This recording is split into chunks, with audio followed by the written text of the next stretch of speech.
Subscribe करें हमारे YouTube channel साधना gold को और पाएं वीडियो सबसे पहले। और हाँ, बेल आइकन दबाना ना भूलें।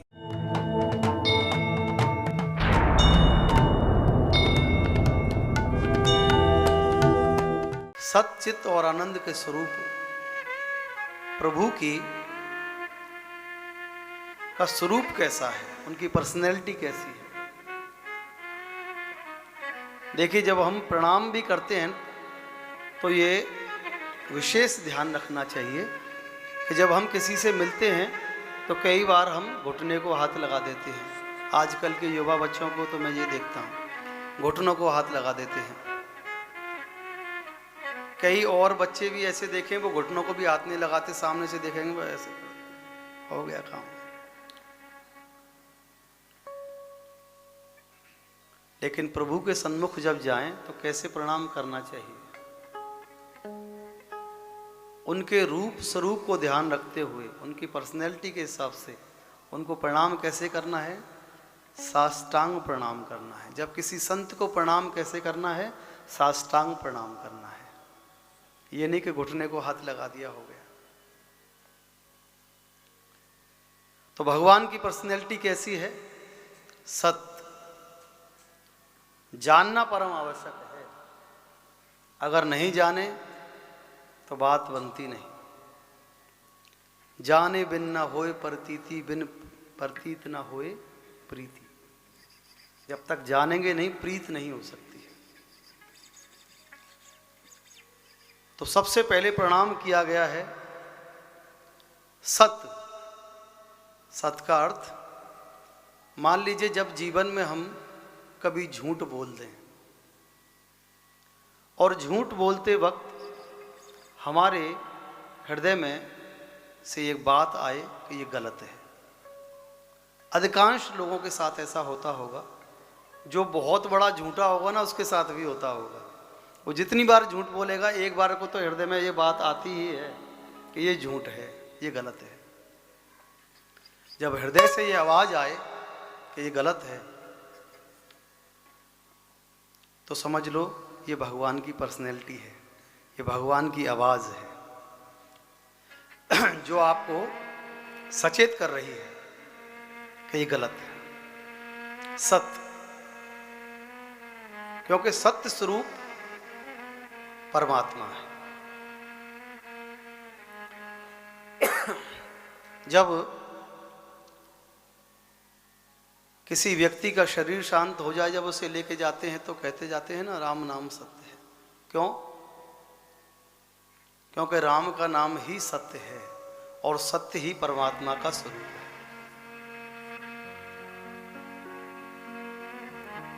चिद यानी चैतन्यता। हम और आप इस कथा के प्रांगण में बैठे हुए हैं, कथा सुन रहे हैं, कथा कह रहे हैं, यानी कि हम चैतन्य हैं।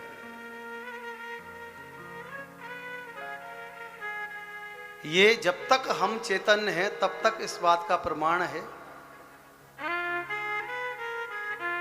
कि हम ठाकुर जी के साथ हैं और ठाकुर जी हमारे भीतर बैठे हुए हैं। क्योंकि अगर इस शरीर से प्राण निकल जाए, अब उससे कहें कि भाई जरा आंखें खोलो, थोड़ा चल के दिखाओ, थोड़ा बोल कर दिखाओ, क्या वो चल बोल सकता है? कुछ कह सकता है? यहां तक कि जो व्यक्ति अपने परिवार की आंख में एक आंसू भी नहीं देख सकता, उसके परिवार वाले चीख चीख के रोते रहते हैं, लेकिन वो उनको चुप नहीं करा पाता उठकर। क्यों? क्योंकि वो चैतन्यता भीतर से चली गई। वो प्रभु जो अंदर बैठा हुआ है वो चला गया।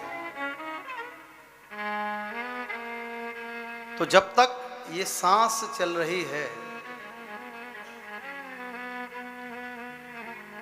जब तक ये सांस चल रही है, जब तक ये कान प्रभु का नाम सुन रहे हैं, जब तक ये वाणी उनका नाम गाती है, जब तक ये नेत्र उनका दर्शन करते हैं, जब तक ये पैर उनके तीर्थ, उनके मंदिरों तक चले जाते हैं, जब ये हाथ दान करने के लिए आगे रहते हैं, कीर्तन में तालियां बजाने के लिए रहते हैं, तब तक मानिए हम चैतन्य हैं। ये भगवान का स्वरूप है। अब आनंद।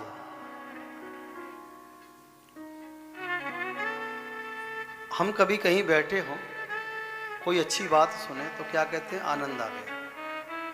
वाह, क्या बात कही, आनंद आ गया। ये आनंद शब्द जो है ना, ये सुनने में और कहने में बड़ा छोटा सा है, लेकिन इसका अर्थ बहुत बड़ा है। आनंद यानी हैप्पीनेस, खुशी, अकारण, कोई कारण ना हो। कई बार ऐसा होता है ना, हम अकारण कहीं बैठे हुए हैं, मन प्रसन्न रहता है, कोई कारण नहीं है मुस्कुराने का, कोई कारण नहीं है प्रसन्न रहने का, लेकिन फिर भी हम प्रसन्न हैं। जब तक हम प्रसन्न हैं, ये हैप्पीनेस लाइफ में है, ये परमात्मा का स्वरूप है। आपने भगवान के विग्रह मंदिरों में देखे हुए, कभी सीरियसली देखा है प्रभु को? देखा है? मुस्कुराते हुए देखते हैं ना, क्योंकि उनका स्वरूप ही ये है। भगवान हर समय मुस्कुराते रहते हैं। इसीलिए भगवान धर्म संस्थापनार्थ के लिए उसकी भावना से नैनाभिराम श्री रामचंद्र जी के रूप में, चित्त तत्व की प्रधानता से कपिल भगवान के रूप में, और प्रेम के प्रकाशनार्थ आनंद तत्व की प्रधानता के लिए आनंद सुधा सिंधु भगवान कृष्ण के रूप में अवतरित होते हैं।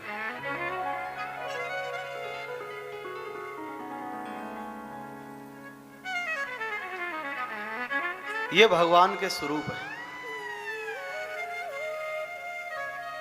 और जो भगवान की कथा में बैठे, ये कथा करती क्या है? कथा हमें क्या प्रदान करती है?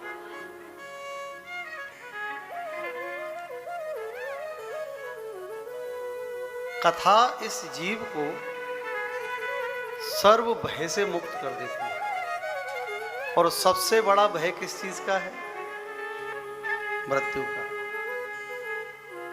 अच्छा, मृत्यु का भय क्यों है? ये बात हमें समझ नहीं आई आज तक। किसी व्यक्ति को कोई चोट लग जाए, वो अगर कहीं गिर जाए तो वो बार बार संभल के चलता है। जैसे किसी को एक बार इंजेक्शन लग गया हो, दूसरी बार वो डरता है इंजेक्शन लगवाने में। किसी का हाथ चाय से अगर एक बार जल गया, वो चाय को पकड़ने में थोड़ा सेंसिटिविटी जैसी होती है उसको, है ना, ब्लेड से जल कट जाए या कुछ ऐसा हो जाए। तो जो व्यक्ति एक बार भी अभी तक इस जन्म में मरा नहीं, उसको मृत्यु से डर क्यों लगता है?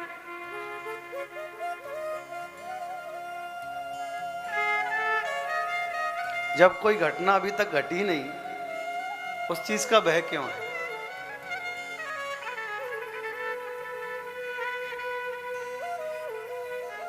उस चीज का भय इसलिए है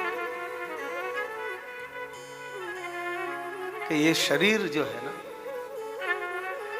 ये आप और हम यहाँ बैठे हुए हैं ना, तो एक हमारा माइंड इस संसार के इर्द गिर्द घूमता है, इधर उधर घूमता है, और दूसरा हमारा माइंड जो है ना, वो ठाकुर जी के साथ कनेक्ट रहता है। अगर वहाँ से डिस्कनेक्ट हो जाए तो माइंड काम करना बंद कर देता है। इसी प्रकार से हमारे हृदय भी दो बताए गए हैं। कहते हैं ना, भाई लेफ्ट साइड में लोगों का दिल होता है। वो दिल जो है ना, वो मांस और खून से बना हुआ है ना, वो तो इस शरीर का संचार करने के लिए है। लेकिन जिसे हम हृदय कहते हैं, वो हृदय तो हमारे यहाँ बीच में होता है। कोई बात सुनते हैं हम, कोई अचानक कोई बात सुनते हैं, धक्क सी आवाज आती है ना, वो क्या है? वो हमारा हृदय है, जो हर समय कनेक्ट है, हर समय कनेक्ट है। और जब तक वो कनेक्ट है, तब तक वो जीवित है।